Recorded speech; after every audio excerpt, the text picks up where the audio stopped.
Almost 12 years ago to the day, a fellow laser enthusiast permanently damaged his right retina with a custom-built high-powered handheld blue laser.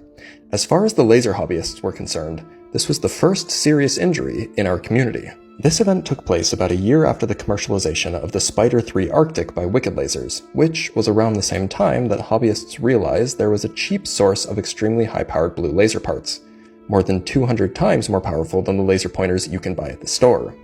This event changed the way the community saw safety. But that's not what this video is about. This video is about what enabled such a high-powered laser to exist in the first place. A common laser pointer is made with a special electronic component called a laser diode. Without getting too much into the details of semiconductor physics, this diode has a transparent piece shaped like a tiny prism in which light is generated.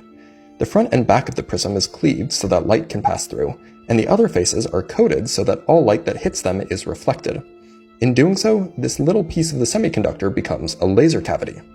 In general, light will bounce all over the place within the semiconductor, but by shaping the cavity so that it's long on one axis and very short on the other axes, standing waves can only form in the long axis, leading to a nice, coherent laser beam out the long end. However, there's a problem. Because some of the light is absorbed every time it reflects, the semiconductor will heat up.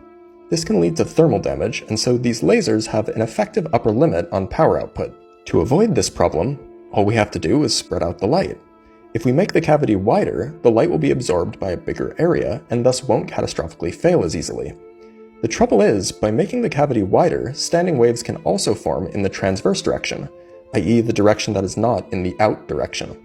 The end result is what is called a multimode laser, which has poor beam quality but potentially very high power output. And that's what the manufacturer of the laser diode used in the story did. They produced one of the first commercially available blue laser diodes specifically to be used in projectors. Projectors don't care about beam quality, and so they could get much better power performance by sacrificing it. Hobbyists, like the fellow who damaged his eye, found that these make for extraordinarily bright laser pointers, even if the beams aren't as narrow as single-mode lasers. And because they're so simple to operate, unlike early high-powered laser arrays, we ended up with lots of new hobbyists building dangerous handheld lasers. That was until one of them permanently ruined their vision.